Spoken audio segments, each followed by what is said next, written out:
What great people, great people.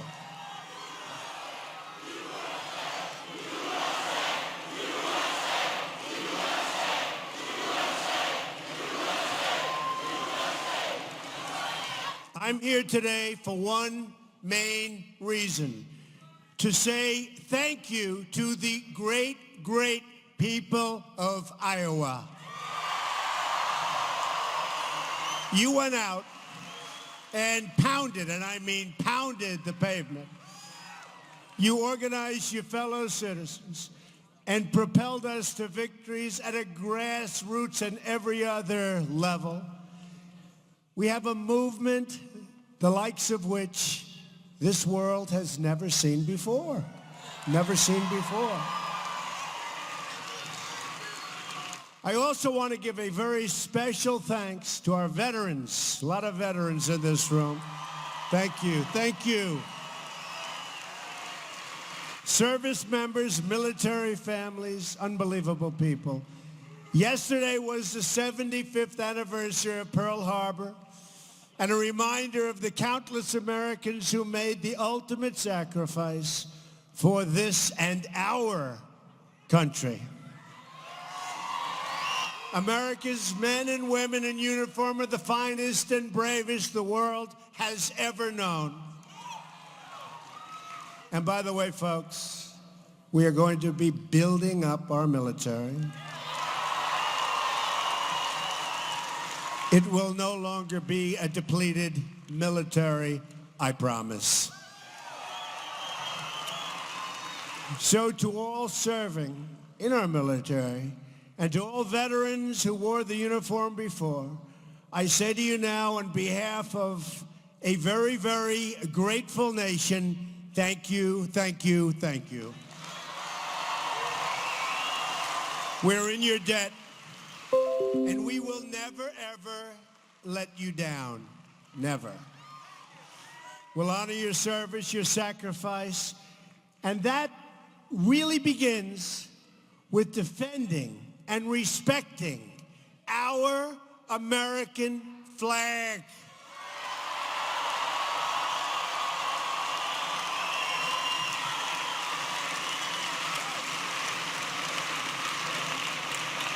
I think you'll be liking some of the things we'll be putting forward in the not too distant future. Do you know what I mean? Yes? Do you know what I mean?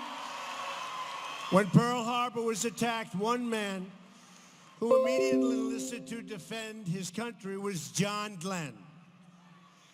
For the next 7 decades, he devoted his life to serving the American people, which he did from the cockpit of his bullet-riddled fighter jet, tough times, in the weightless silence of his Mercury space. Oh, that's okay. That's okay. We have to respect John Glenn. That's all right. I think they're actually on our side. They just don't know it yet. They will be soon.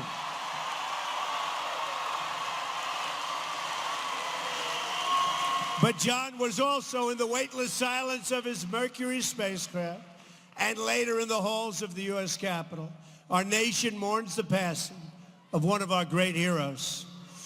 He was a giant among men and a true American legend who inspired generations of explorers and dreamers, and we will honor his legacy by continuing to push new frontiers in science, technology, and space.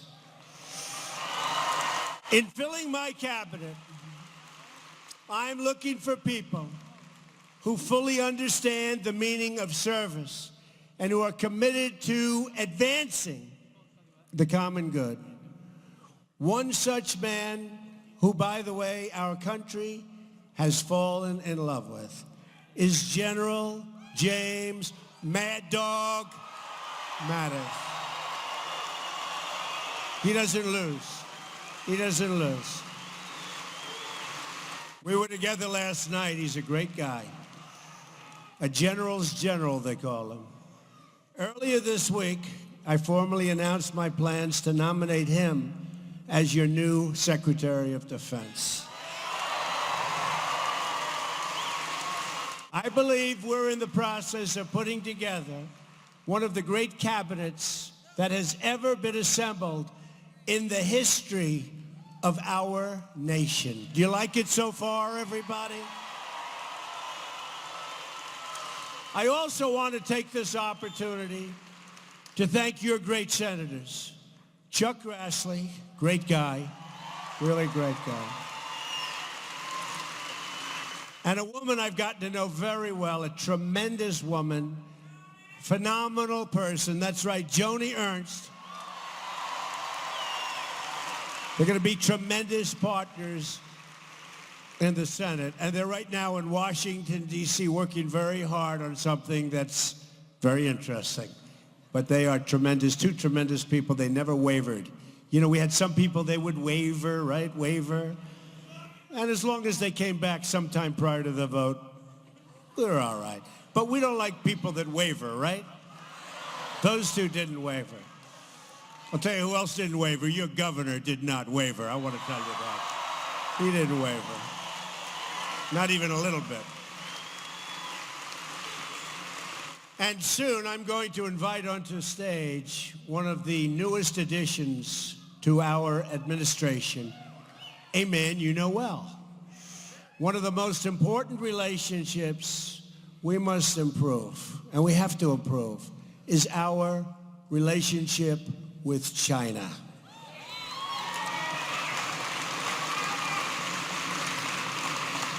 The nation of China is responsible for almost half of America's trade deficit. China is not a market economy. They get a lot of help. And that's why we designate them as being a non-market economy. Big thing. They haven't played by the rules. And I know it's time that they're going to start. They're going to start. They've got to. We're all in this thing together, folks. We got to play by the rules, folks. You have the massive theft of intellectual property, putting unfair taxes on our companies, not helping with the menace of North Korea like they should, and the at-will and massive devaluation of their currency and product dumping. Other than that, they've been wonderful, right? But I have to tell you, the man that is going to be coming up here very soon, every single time I've spoken, as I'm going onto the stage, he'd said, please, Mr. Trump. See, then he could call me Mr. Trump. Now he just called me President-elect. Can you believe it? If it wasn't for him, I probably wouldn't be President-elect.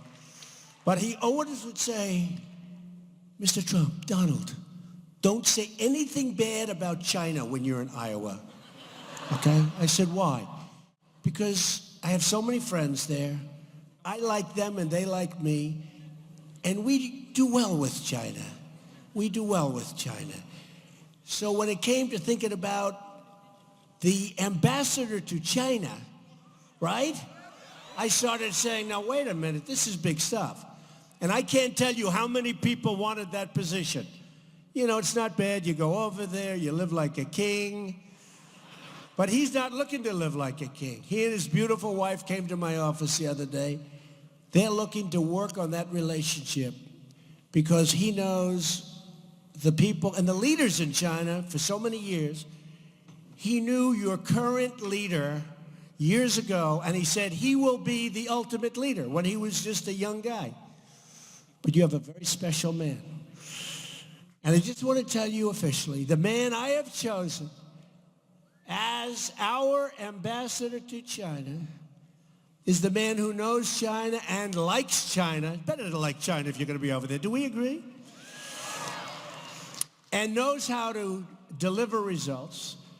And he will deliver results, just like he's been delivering results for 23 years for the great farmers and for the people of Iowa. He's been on 6 trade missions to China and is highly respected by all of the Chinese officials. He's also a native of Iowa, America's longest serving governor in the history of our country, 23 years. Think of that. In the history, you don't know what it is. To be a governor for 4 years is tough. 23 years, and has done an incredible job. He's also become a great friend of mine. I am now honored to welcome to the stage our next ambassador to China, your governor, and I can truly say your great governor, Terry Branstad. Come up, Terry.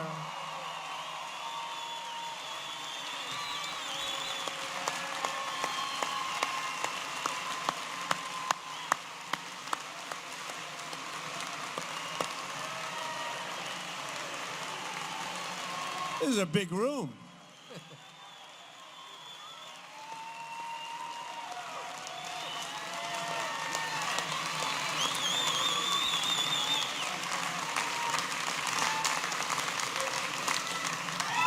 Wow.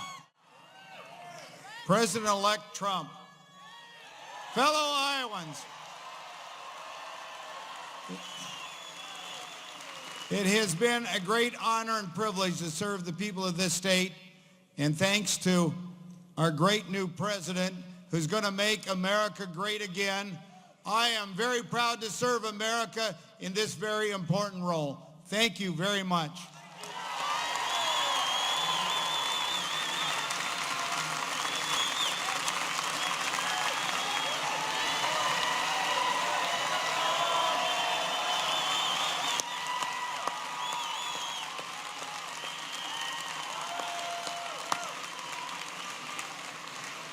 He's going to do so great. With Terry on our side, I know we will succeed in bringing our jobs back. And I also know that China, who's been so tough and so competitive and frankly dealing with people that didn't get it. But I'll tell you what, we're going to have mutual respect. We're going to have mutual respect. And China's going to benefit and we're going to benefit. And Terry's going to lead the way. So I just want to congratulate him. But to accomplish our goals, we must reject the failed approaches of the past. Government must stop listening to the special interests and start delivering for the national interest. It's time to deliver for you, the American people, just like Iowa delivered for me. Boy, did you deliver. Boy, did you deliver. You know, just to go into this for a second. So we won almost every single county in the state. We won by over 10 points. We won one county that wasn't won since Dwight D. Eisenhower. Anybody know the name of their county? Correct. And we had a great night. And Iowa was announced very early. And so was Ohio. And we won Ohio by almost 9 points. And we were expected to win Ohio by 2 points or 3, so we won by 9. That made the other side a little bit nervous. And then my friends right in this room got announced, right? And we won by 10 points. And then when they looked at the map of Iowa, and they saw almost every single county, and it was incredible. And the other side would say, well, maybe those two are flukes. And then we won Florida, and we won South Carolina, and we won North Carolina, and we won Pennsylvania, and we won Michigan, and we won Wisconsin, and we won Georgia, and Texas, and Utah. Remember Utah? Remember Utah? Where they said this guy, this unknown person, that he's doing so well. Remember? They said, Utah is in play. Now, no Republicans ever lost Utah. And I went to my people, I said, we got problems. Utah's in play. And there's a guy that, I never saw this guy. He's supposed to be doing well. And it was like, we're tied. And they had Hillary actually in 3rd place. And this is a case where I wanted her to be in 2nd place, to be honest. So this guy supposedly was in 2nd place. And they said Texas, right? They said Texas, very close. Georgia, very close. And they had it so close, too close to call. This is before the election. And then the election, joke, he just said it. No, well, there's a lot of dishonesty out there. So now the polls open, and they go, Texas goes to Trump. Georgia goes to Trump. Utah, right at the beginning. I won them in like landslides. I'm saying, what's been going on, right? I said, what's been going on for the last 10 weeks? They're in play. You know, the expression they use is they're in play, meaning they're very close. They weren't supposed to be in play. Guess what? They weren't in play. So it was sort of nice. So the polls opened up, and immediately they said, Trump wins Texas. Trump wins all of them. But they said, very important to me, Trump wins Iowa. That was a big one. That was a big one. That was a big one. And the numbers were so big that, you know, for the rest of the night, the other side's going around and said, that's a big number. That's a lot more than we were supposed to lose by. So I love you folks. I really, this is sort of a, you know, this is a thank you. And it's a thank you, Iowa. And it's a thank you, Ohio and Pennsylvania and North Carolina and Florida and a lot of the states that were so, so crucial. And we won everyone, and Nebraska, a guy from Nebraska. Actually, we won Nebraska too, right? We won, boom. Nebraska goes twice, so we won it twice. And we had a lot of people in Nebraska, a lot of good, wealthy people fighting us, right? That didn't work. But those wealthy people aren't so unhappy now because the stock market's gone up so much because of us that those wealthy people just got wealthier, right? No, they had a lot of buses. They were busing people from all over the place, so we still won both of them. The American worker built this country, and now it's time for American workers to have a government that, for the first time in decades, answers to them. We're going to answer to them. My plan begins with bold structural reform to create millions of really good paying jobs. Jobs. Whether it's agriculture, medicine, or military technology, we want the next generation of innovation and production to happen right here in America and right here in Iowa. You're going to be big beneficiaries. Big beneficiaries. First on taxes. We're going to undertake one of the great tax reforms and simplifications in American history. It's got to be simpler. Too much work, too complicated. At the center of this plan is massive tax relief for the American middle class. Has been forgotten. Forgotten. Boy, did they come out and vote, huh? They came out and vote. You know, I think both parties to a certain extent, but especially the other side, they forgot about those people. That's why I call them the forgotten men and the forgotten women. They're not forgotten anymore, folks. They're not forgotten. They're not forgotten anymore. We're also going to lower our business tax rate from 35% all the way down to 15%. That's going to be great. Going to prime the pump. Got to prime the pump. Got to get the jobs. Got 96 million people out there. We got to get them going, and they want to work. They gave up looking for jobs. They're going to have their choice of jobs now. You watch. They're going to have their choice. Wouldn't it be nice if you went around and you go home to your wife or your husband and you say, Harry or Sally? I don't know which one to take. I've got so many options. I've got so many options. Please, Sally, help me choose. But you're going to have that. You're going to have now options. You haven't had that for a long time. You take whatever you can get. We're going to have options. On regulations, we're going to eliminate every single wasteful regulation that hurts our farmers, our workers, and our small business. And you saw today, Scott Pruitt, who's a tremendous guy, who's been met with tremendous applause from the business community. We're going to protect the family farm, and we are going to end the EPA intrusion into your lives. On energy, we will cancel the job-killing restrictions on the production of American energy. And that means lower energy prices for farmers, households, and small businesses in Iowa and, frankly, all over the United States. We will also pursue an agenda of conservation, protecting our beautiful natural resources for future Americans, your family, your children, and lots of other people. And we're going to ensure clean air and clean water for all of our people. Regulations, by the way, will be cut down to a fraction of what they are now. And believe it or not, environmentally, you'll be protected better and we'll have jobs, okay? We'll have jobs. On infrastructure, I am going to ask Congress to pass legislation that produces $1 trillion of new investment in America's crumbling infrastructure, and it is indeed crumbling. That includes major new projects for both our rural communities and our inner cities, which have also been forgotten.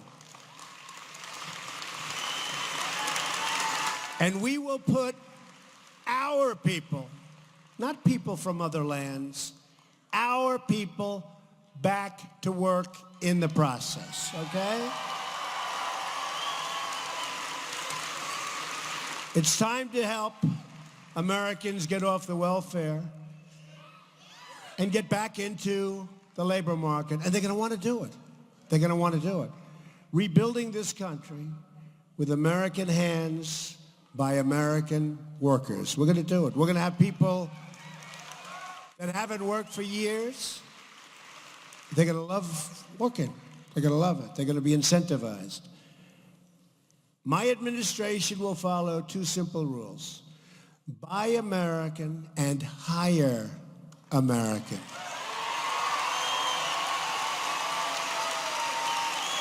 Remember, years ago, we used to proudly display Made in the USA. You go get a car, right? And we have a say Made in the USA. We don't see it. Have you ever seen it? I don't see it anymore.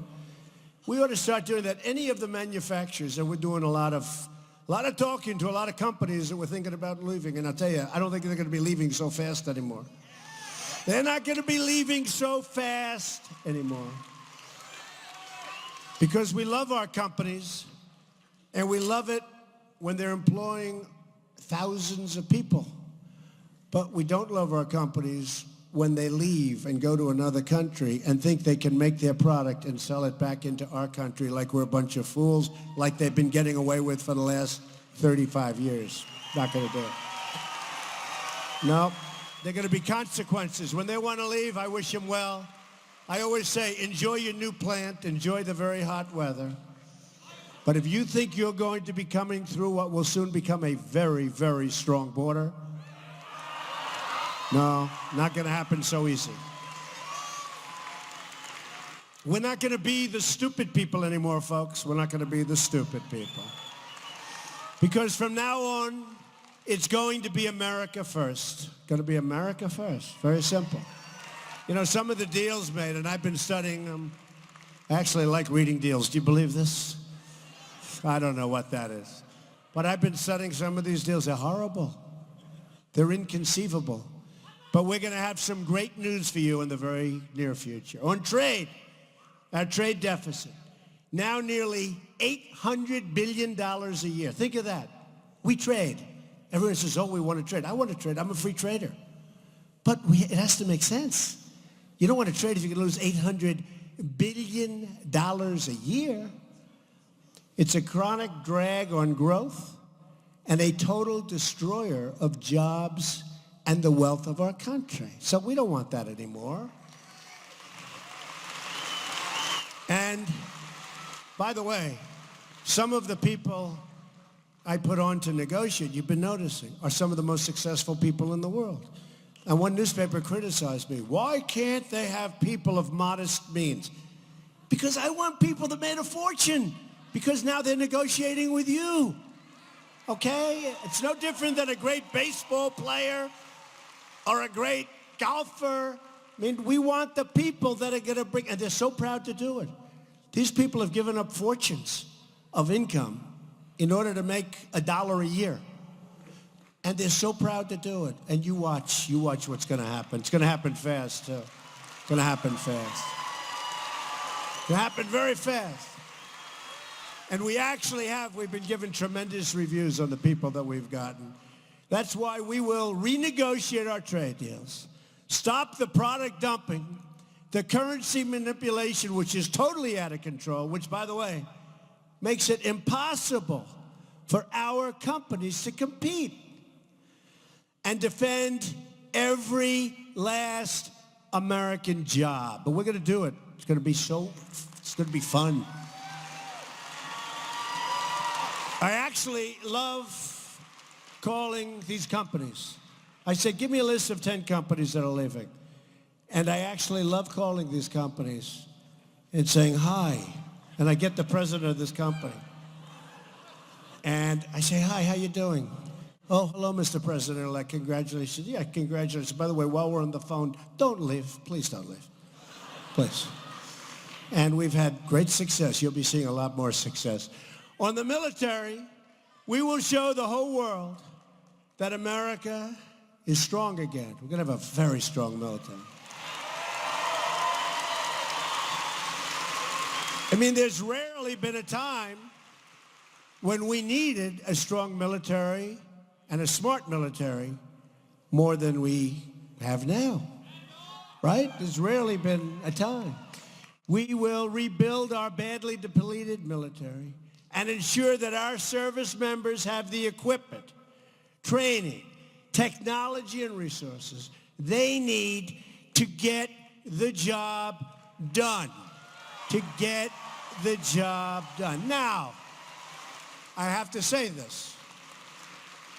Hopefully, we will never have to use the power that we're building. We don't want to use it. We believe in peace through strength. We don't want to use it. But it's got to be there. It's got to be there. At the same time, we will ensure our veterans have the best medical care in the world, including the best health care for our female veterans who have also been the forgotten people. Got a lot of forgotten people in this country. A lot of forgotten people. We'll be very strongly focused on female veterans who have really had it tougher than almost anybody. On child care, thank you. That's very nice. On child care, I'm asking Congress to pass legislation to make safe and affordable child care accessible to all, while fighting to get higher pay for women in the workforce. That's what has to happen. And ensuring women-owned small businesses can access the capital they need.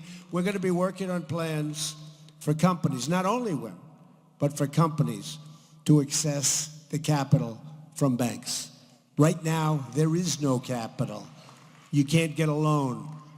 And we will open it up, and you'll be able to get loans, and you're going to do great, and we're going to hire a lot of people, and you're going to expand your businesses. It's going to be a beautiful thing. It's going to be a beautiful thing. Has to happen. So many people can't get jobs. The unemployment number, as you know, is totally fiction. If you look for a job for 6 months and then you give up, they consider you give up. You just give up. You go home, you say, darling, I can't get a job. They consider you statistically employed. It's not that way.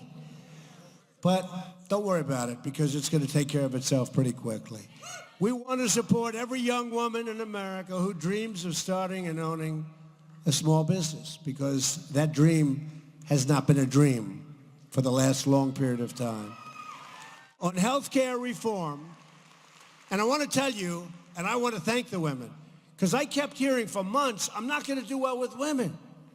I kept saying, why? What's wrong with women? I think women are, I said, I'll trade the men for the women, right? I'll trade the men. I wanted them. And then we had the election. I did great with women. I led in many categories. And every time we'd have a rally, I'd have those beautiful pink signs up, right? Women for Trump, women for Trump. Then I'd go home, I'd turn on the television to see how massive my crowd was. And you'd never show it. They'd never show it. But they'd talk about women. Guess what? We did great with women. African American, the African American community's unbelievable. Much, much more than in the past for other people. I heard that was going to be off, and it was fantastic. Plus, a lot didn't go out and vote for Hillary, in all fairness. Hispanic community, incredible. Now, with the males, I set records, but who cares, right? Who cares about the males? I'd like to switch it. I'd rather set the records with the women, but we did very well with women. We did well with all groups. I'll tell you where we really did well. An all-time world record, not even close. Evangelicals, I love you. Evangelicals. We had such great help. The pastors, the ministers, we had such great help. And I won't go into great detail, but we will get rid of the Johnson Amendment, okay? I promise you that. The Johnson Amendment, the disaster. On health care reform, every day, the law known as Obamacare is destabilizing our health care system, surging premiums, and forcing providers out of the market. They're out of the market. Nobody to talk to. Nobody to talk to. If we don't act quickly, the damage will be irreversible. And our country can't afford it. Not only can't you afford it, our country can't afford it. That's why we will and must repeal and replace Obamacare. We have no choice. You know, premiums in some states, great state, Arizona, another one I won by a lot that I was supposed to be like really close. What these states, I mean, at the beginning of the evening, I'm saying, this is like a lot of fun. But Arizona was great to me, but Obamacare is up 116%. 116%, and it's going much higher.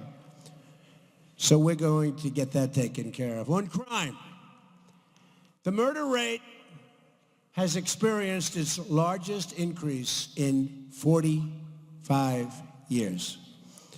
We're going to support the incredible men and women of law enforcement.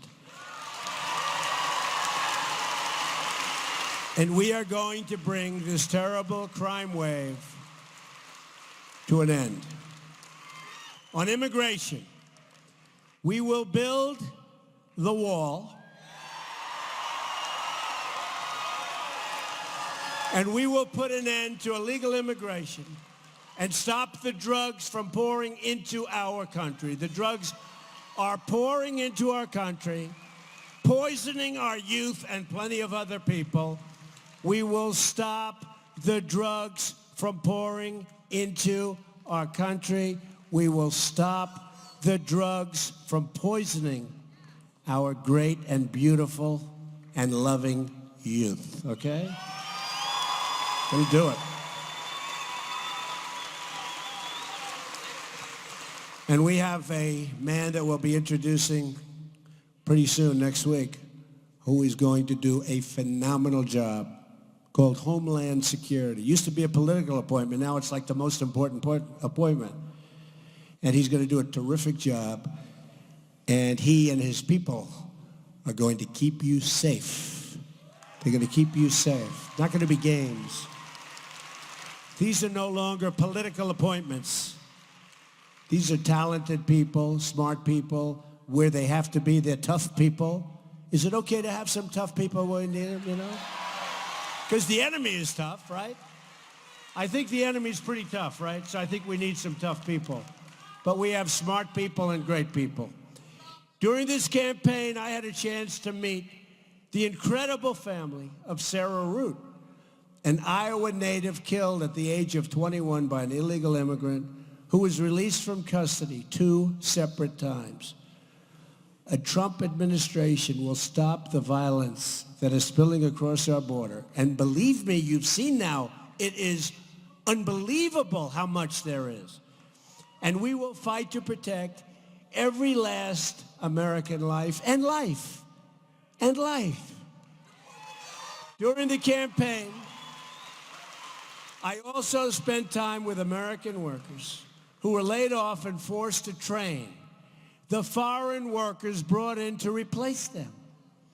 We won't let this happen anymore. Can you believe that? You get laid off, and then they won't give you your severance pay unless you train the people that are replacing you. I mean, that's actually demeaning, maybe more than anything else.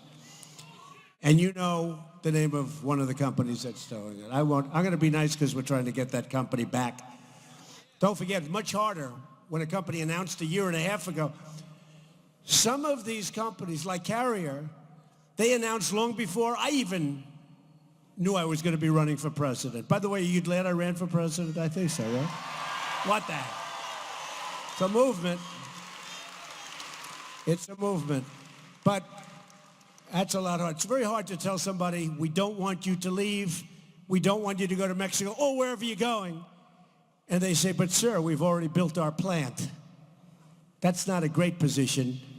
And yet we still kept so many of those workers. So that was a good job. And I'll tell you, our governor, who will soon be our vice president, Indiana, we call him Indiana Mike. He is a great guy. It's one of my great decisions. He's a friend of mine, but he's a great guy. Hasn't he done a good job? Mike Pence. He's done such a good job. One of my first executive orders will be to ask the Department of Labor to investigate all visa abuses that undermine jobs and wages for the American worker. To protect our country from terrorism and extremism, we will suspend immigration from regions where it cannot be safely processed or vetted. You know, I've used the expression extreme vetting. Extreme, oh, it's got to be extreme. We want people coming into our country. We want them coming in legally. But we want them coming in legally. But we want them coming in. You know, when I talk about we will build the wall, we will. There's going to be doors on the wall, big, beautiful doors. We're going to have people coming into our country, but they're going to come in through a process. They're going to come in legally. And we're going to see that these people have true capability to love us, not to hate us, to love us. Earlier today, I visited the campus of Ohio State University, great, great place, to meet with the victims of the terrible attack that occurred only days ago, along with first responders who were terrific. One young man did a phenomenal job, saved a lot of lives. Our whole nation extends our prayers. It's true, that man was a young guy. Give him applause, come on. You might be watching.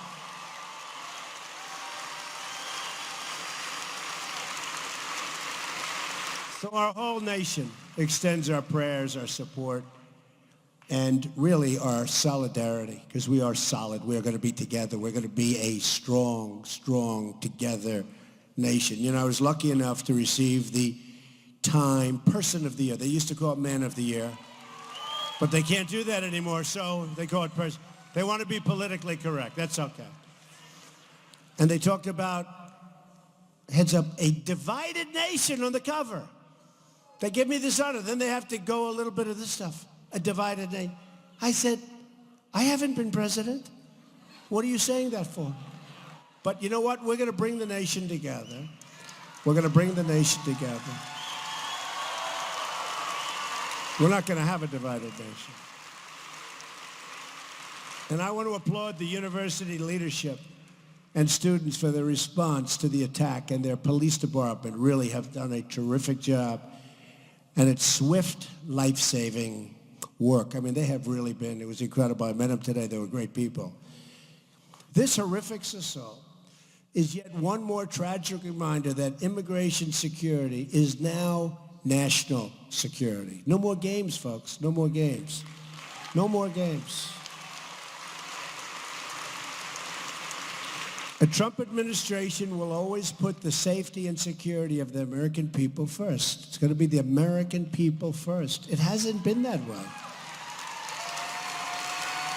Hasn't been that way. You know, when I look at these trade deals that I've been studying so much over the last little while, I actually think that they meant to make them good for other nations. So maybe that was a concept. Because I say, how could agreement be so bad? Is it possible to be so bad? I really believe that they meant to make it good, maybe to help the other nation. But they're killing us. Are we tired of this? They're killing us, okay? How many of these can you do? So we'll change them around and we'll get it going. And you see what's going on. You see what's going on Wall Street. It's a beautiful thing. All over the world, they're talking about our country. And we haven't even started yet, right? Wait till we start. Wait till we start. Such potential.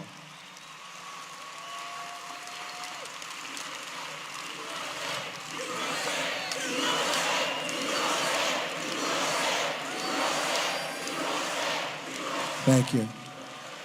We want to see Apple, and we want to see these great companies start building plants in the United States. That's what I want to see. Big plants. Their biggest plants. Ethics reform will be a crucial part of our 100-day plan as well. We're going to drain the swamp of corruption in Washington, D.C. Funny how that term caught on, isn't it? I tell everyone, I hated it. Somebody said, drain the swamp. I said, oh, that's so hokey. That is so terrible. I said, all right, I'll try it. So like a month ago, I said, drain the swamp. The place went crazy. I said, whoa, what's this? Then I said it again. Then I started saying it like I meant it, right? And then I said it, I started loving it. And the place loved it. It's drain the swamp. I mean, it's true. It's true. It's true. Drain the swamp. I will impose a 5-year ban on executive branch officials becoming lobbyists and a lifetime ban on officials becoming lobbyists for a foreign government. Can't do it. Can't do it. Not going to help. We face many challenges, but this is truly an exciting time to be alive. The script is not yet written. We do not know what the page will read tomorrow.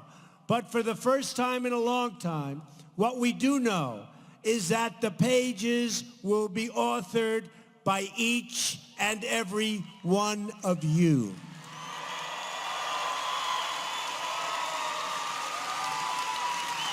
You, the American people, will be in charge.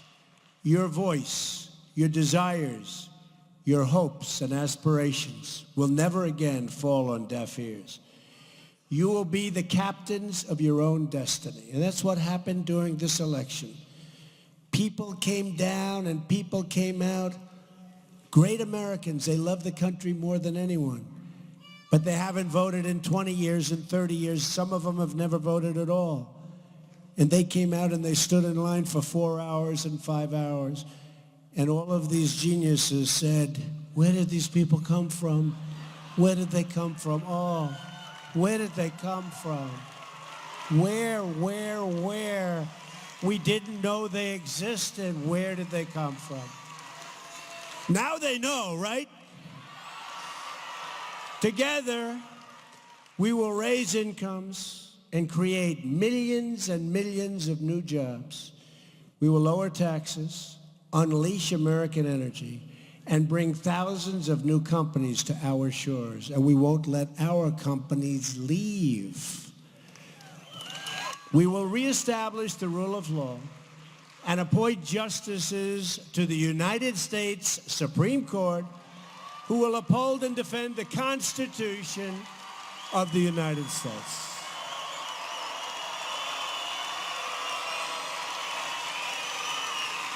So important.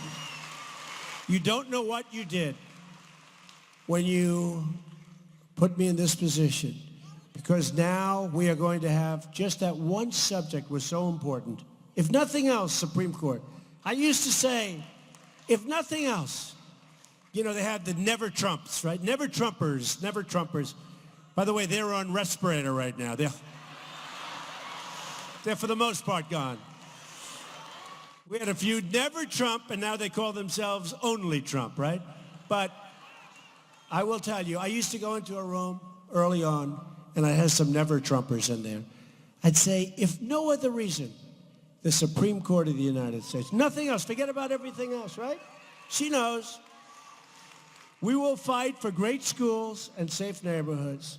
We will restore respect for America and for the American flag. We will heal our divisions and unify our country. When Americans are unified, there is nothing we cannot do. No task is too great, no dream too large, no goal beyond our reach.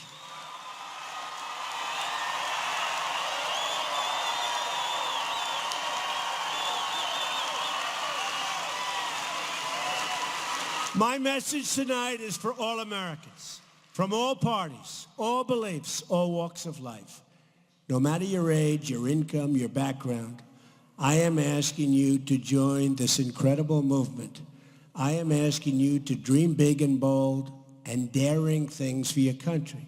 I am asking you to believe in yourself, and I'm asking you to believe again in America. It's going to be great. It's going to be great.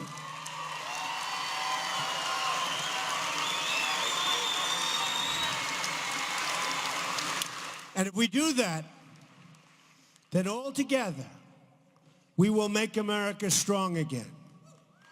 We will make America rich again.